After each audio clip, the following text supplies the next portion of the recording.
It's time to vacuum the gravel, but I first want to go over the filter system with you. Starting with the wet-dry trickle filter. You can see it's my favorite filter, and again, being a fish-only system, I again think it's the most appropriate filter.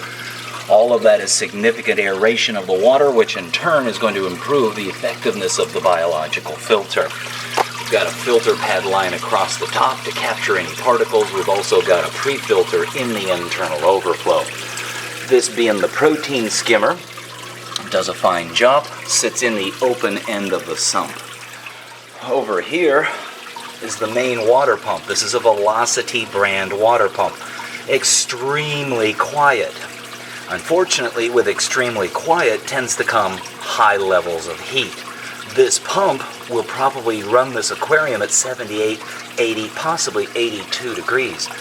That's the downside of pumps that are quiet, and the reason they're quiet is they're not venting their heat. Typically, pumps are vented in the back end, and this pump vents its heat into the water. Pumps that do have vents in the back tend to run cooler, but at the same time, they tend to be slightly louder. Now, I mentioned there's an ultraviolet sterilizer here, and the reason it's on the tank, this was the first tank that I ran into that had that hazy water or biological bacterial bloom.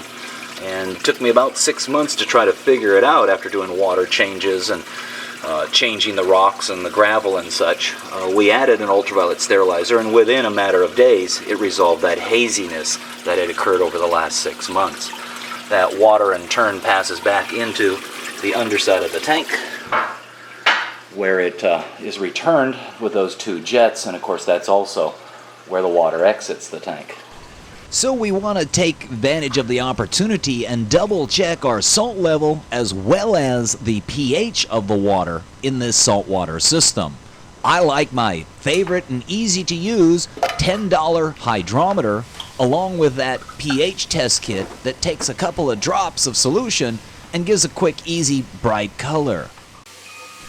So with the salinity safely at 1.020 and the pH at about 8.0, 8.1, we're going to go ahead and start vacuuming the gravel and move forward on this job.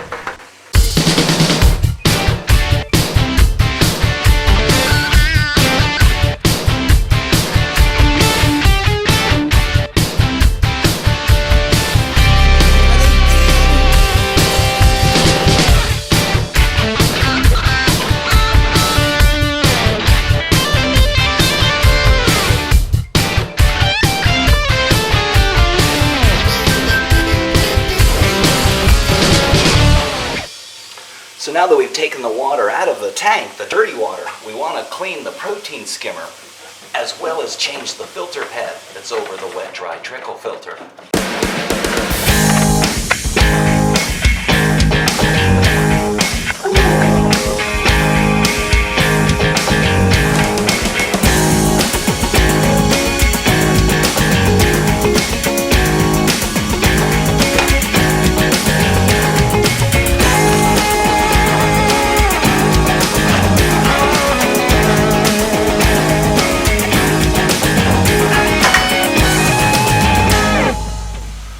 Test our pH a moment ago. It was just a tad bit low, so we're going to add some pH buffer to the system and put the 10 gallons of new salt water back in.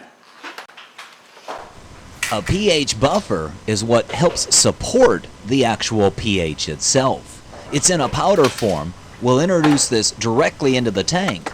We'll then take our new salt water, introduce that directly on top of the pH buffer powder. This will help it dissolve quite quickly. The new salt water obviously replenishes the dirty salt water that I took out, but additionally it's much cleaner, and so it helps dilute the nutrient levels that build up in the tank over time. So let's go ahead and plug the system back in, and with a quick glance making sure that everything works as it's supposed to, and then we'll plug in the protein skimmer. What the protein skimmer does essentially is fills a cylinder full of air bubbles, and those air bubbles drive organics out of the water. Essentially, it's pushing the fish poop and the fish waste out of the system. And with the system back up and running, it's time to redecorate the tank. This is the part that I enjoy. This is the artsy or creative part.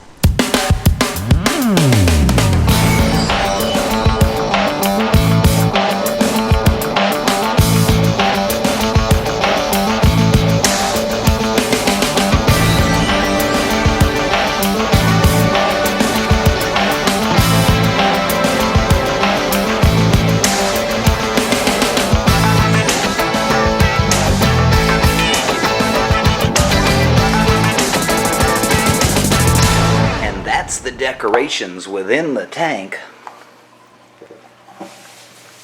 And let's go and double check our water level. And perfect. We don't want to go any higher than that point, because if the power were to go off, this filter may not be able to hold everything that were to drain back from that point. So we've already predetermined and made the line that we don't want to go beyond it, so to make sure that we're able to hold all the water that would drain back. And now with the filter system double checked and water level where it's supposed to, we'll go ahead and clean the top side of the tank, get the lamps positioned so we can place the canopy back on top of the tank. And if you take a look, here's the C-clips that are on the underside of that canopy lid. So as we snap the fluorescent bulbs into place, this allows the lights to be lifted up out of the way along with the lid when you're ready to feed the aquarium. And now that we've cleaned the inside of the aquarium, it's time to clean the outside of the aquarium.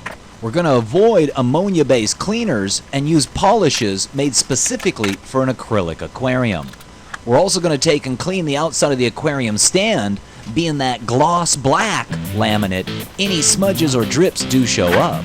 So as we clean up after ourselves and get the containers out of here. And so there you go. 125 gallon black laminate fish only tank. We'll call it the C by the C.